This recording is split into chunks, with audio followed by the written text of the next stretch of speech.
antahay soo marka youtube-ka lacag badan way taalaa meesha hadda ugu fiican jaaniska ugu yaalna waaye waxaa aragtaan dad badan waa youtube u furay isla markii isbedel weyn sameeyey moor muuqaalkaaga la gudbinayo lacagtaana way yaraaneen oo sidaas way ahaa because way isdhaafinaysaa waxaan waa gudbinaysaa soo qofka fiidiyogiisa aad aragtiin bilaaw ilaa dhammaad la daawaday wuxuu shaqeynaa lacag fiican dhalinyarta kale oo kale 100,000 views waxay sameeyaan ugu yaraantii so jaanis fiican ayaa youtube-ka ka faa'iideysta guuleedan karjin doonaa okay soo ku soo su'aasha ugu muhiimsan oo aan inaan isweydiiyo ama maanta aan rabo inaan adiga ku weydiiyo waxay tahay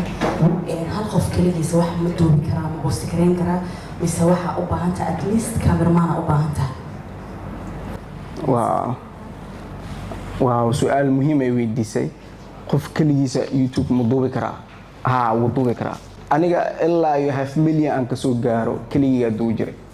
macnaha 500,000 markaa soo gaaray shaxda bedelay oo jibiga ayaa bedelay oo waxay isdhahay team abaabul soo team sameeyay oo team badan ay soo hoos aragteen oo qaarkood isbedelay in team badan wax ay kula sameeyaan muhiim ah kaliya waa sameeysan kartaa sida aragteen asxaajiyo wuxuu talo aad iyo aad u fiican uu siiyey dhalinyarta Soomaaliyeed kuwaas oo jecel inay YouTube kusoo biiraan haddii ay YouTube-ka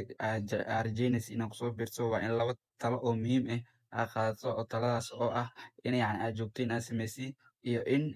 fikrad hal abuur aad la imaadi oo ah inaad dadka madadaalin karti inaad dadka yacni waxyaabo oo xiisa gelinaya aad soo bandhigi karti sidaasna waxaa ku kasban doontaa inaad lacag fiican youtube-kan ka hesho oo ah lacag bishii kugu filan xataa haddii kugu filan xataa lacag oo markaas oo macquul ah oo waxyaabaha muhiimka ah ku xalisi kartid asxaajiyo bishii ugu dambeysay waxaad daawatay 21 milyan 21 milyanna wuxuu ku helay lacag 5,000 ilaa 15,000 dollar oo u dhow haddii oo youtube-kiisa xoogaa xayeysiin soo galeedna 10,000 uu buuxin lahay 21 milyan awgeed balse xoogaa markaas Soomaali joogtay muuqaaladaada xayeysiin soo galayaan waa laga yaabaa 1 iyo 2 qof oo wadamadaas ka daawadaan laakiin ugu badan xayeysiin soo galayso wax ugu badan markaas Soomaali joogtay oo Soomaali aad tahayna waxa laga daawadaa Muqdisho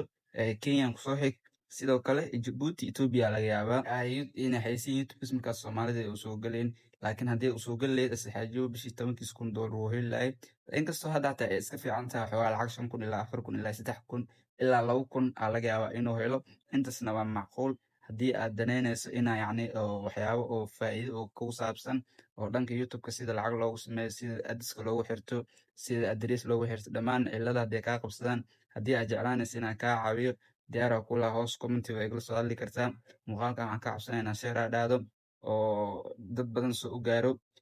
waana haddii aad qof dhalinyaro aad tahay waxaa ku dhiilaya lacagta shaaftada oo waxbarashadaada ilaa tirsaboorkaaga ilaa yacni oo kharashaadkaaga youtube caadi ugu dhacsan kartaa haddii aad fikrad hal abuur fiican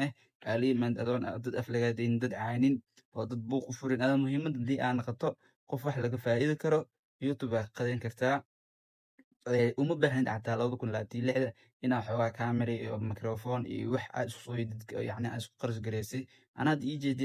bishaan waxay daawatay 100,000 qofood 100,000 qofna yacni camera ma soo gadin microphone ma soo qaadanin mobilkeyga edit-keyga farsamadeeda bes aa ku helay ma fahanta muuqaalka waxaa ku duwaa mobile xataa microphone ma isticmaali ma bahaayo ila youtube-keyga ani weli lacagta ma bilaabanin